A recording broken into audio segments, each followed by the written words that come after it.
Hello বন্ধুরা, good morning. তোমরা সকলে কেমন আছো? আশা করছি খুব ভালো আছো, আর আমিও কিন্তু খুব ভালো আছি। তো আমার নতুন ভিডিওতে তোমাদেরকে আবারও স্বাগতম। তো আমার ভিডিও যারা নতুন দেখছো তোরা প্লিজ আমার চ্যানেলটাকে সাবস্ক্রাইব করো, পাশে থেকে সঙ্গে থেকে আমার সাপোর্ট করো। আর যারা আমার ভিডিও রেগুলার দেখো তোমাদেরকে অনেক অনেক অসংখ্য ধন্যবাদ। তো চলো আজকে ভিডিওটা শুরু করে দিচ্ছি। তো দেখতে পাচ্ছ সকাল সকাল আমি কিন্তু স্নান সেরে চলে এসেছি ফুল তুলতে। গাছে প্রচুর ফুল হয়েছে, প্রচুর ফুল। তো নিজেকে আমি আটকে রাখতে পারলাম না, তো সকাল সকাল স্নানটা করে নিলাম, নিয়ে কিন্তু আমি ফুলগুলো তুলে নিচ্ছি। তো তোমাদেরকে একবার দেখিয়ে দিলাম ফুলগুলো। আর ওপাশেও ফুল আছে, অপরাজিতা ফুল, টগর ফুল। তো অপরাজিতা ফুলটা তোমাদেরকে দেখা হয়নি, তোমাদেরকে টগর ফুলটা দেখিয়ে দিচ্ছি। আরও ওপরে ফুল রয়েছে, আমি নামের ভিডিওটা ঠিক করে করতে পারিনি, কারণ মা ডাকে করছিল তার জন্য। তো যাই হোক, আমি ফুলগুলো তুলে নিচ্ছি। ওইদিকে মা টিফিনটা রেডি করছিল, কাটাকাটি করছিল কি খাবে না খাবে, তো সেই জন্য আমাকে ডাকছিল। তো গিয়ে বলে আসলাম কি খাবে না খাবে। তারপরে কিন্তু আমি ফুলটা তুলে নিচ্ছি। তো আজকে পুজোটা আমি করবো।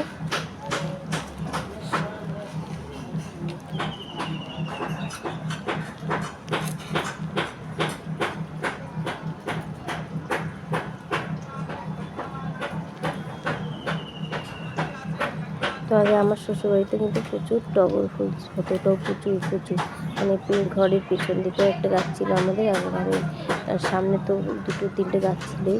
তো সামনের গাছগুলোকেও কেটে ফেলা হয়েছে, আর পেছনের গাছগুলোকেও কেটে ফেলা হয়েছে। তো সেই জন্য আর এখন ফুল তোলা হয় না। তো যখনই বাপের বাড়ি আসি তখনই আমি সকালবেলায় ফুল তুলে পুজো দিই।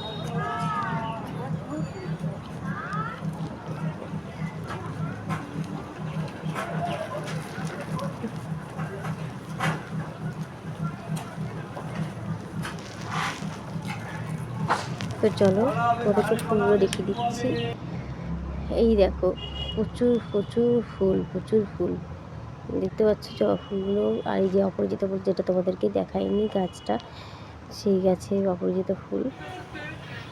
তো এইটা হচ্ছে মন্দিরের জন্য আমি আলাদা করে রেখে দিয়েছি, আর এটা হচ্ছে আমার ঘরের, সরি গামলাটা হচ্ছে ঘরের জন্য, আর এই সবজিটার জন্য আমাদের মন্দিরের জন্য রেখে দিয়েছি।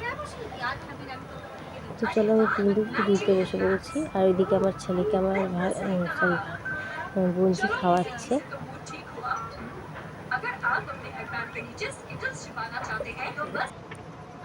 তো ফার্স্টে আমি কিন্তু চন্দনটা বেটে নিচ্ছি, ভালো করে চন্দনটা বেটে নিয়ে কিন্তু আমি ফুলগুলোতে আমি চন্দন লাগিয়ে দেবো।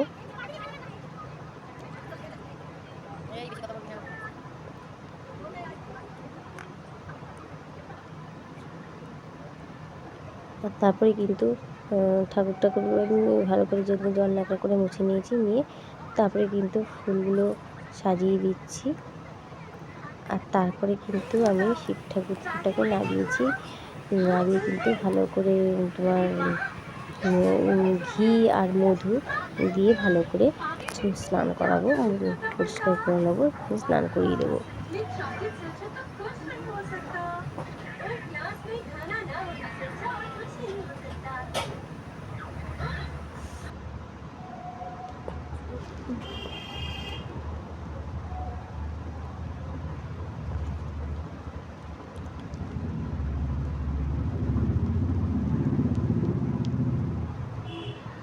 তো ভালো করে আমি শিব ঠাকুরের গায়ে ঘি মধু লাগিয়ে নিচ্ছি।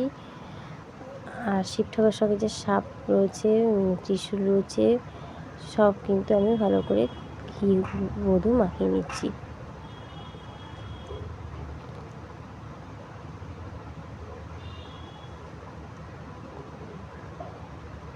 একটু অন্ধকার হচ্ছে, একটু না ভালোই অন্ধকার হচ্ছে, কারণ আমার ঘরটা খুব একটা আলো নেই, আর উল্টো দিকে আলো হয়ে গেছে, আর যে ওখানে গিয়ে শোকেসটার জন্য আর কি অন্ধকার হয়ে যায়, তো সেই জন্য দেখা যায় না। তো এবারে কিন্তু ভালো করে মাখানো হয়ে গেছে, এবার আমি জল দিয়ে স্নান করাবো।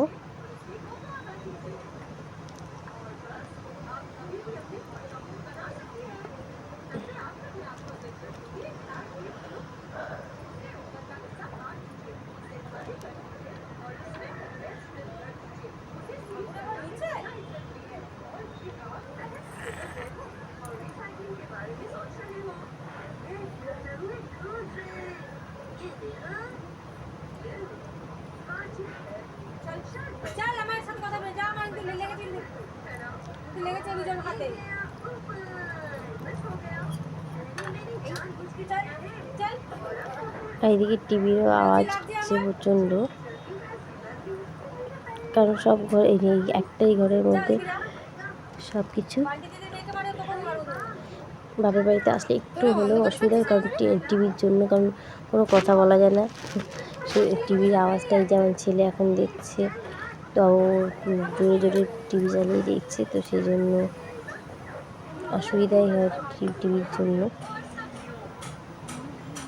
তো যাই হোক, আমার স্নান করানো হয়ে গেছে। আমি কিন্তু শিব ঠাকুরটাকে ফুল দিয়ে সাজিয়ে দিচ্ছি।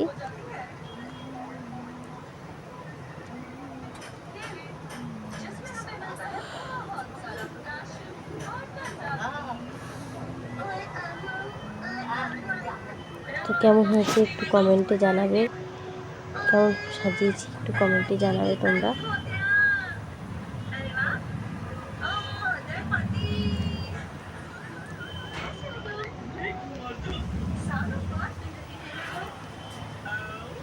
তো যাই হোক, আমার কিন্তু পুজো দেওয়া কমপ্লিট হয়ে গেছে। খুব সুন্দর করে আজকে কিন্তু মনের মতো করে পুজো দিয়েছি। আমার খুব ভালো লাগছে, কারণ একটু মনের মতো করে না পুজো দিতে পারলে কিন্তু আমার একদমই ভালো লাগে না। তো আজকে সত্যি খুব ভালো লাগছে। তো যাই হোক, এবারে কিন্তু আমি ছেলেকে স্নান করিয়ে খাইয়ে নিচ্ছি। ওকে স্নান করানো হয়ে গেছে, তো এবার ছেলেকে আমি খাইয়ে দিচ্ছি। আজকে কিন্তু ডিমের ঝাল রান্না করা হয়েছে, আর আমার বোনজির অফিস থেকে মাংস ভাত দিয়েছিল, তো সেটাই আজকে খাওয়া দাওয়া করছি। তো যাই হোক, সন্ধ্যাবেলা চলে আসলাম আমি রিলস বানাতে, তো সেই জন্য রেডি হয়ে গেছি রিলস বানানোর জন্য। তো রিলসটা বানিয়ে নেবো, তারপরে কিন্তু তোমাদের সঙ্গে কথা বলছি। তো চলো রিলসটা বানিয়ে নিই ঝটপট করে। তো গুড নাইট বন্ধুরা, চলে আসলাম একেবারে ডিনার নিয়ে। তো আজকে ডিনার কিন্তু চাউমিন, আজকে আমরা চাউমিন খাবো। তো বাপের বাড়িতে যখনই আসি কিছু না কিছু স্পেশাল হয় আর কি, তো আজকে চাউমিন স্পেশাল। তো চলো আজকে ভিডিও এখানে শেষ করছি।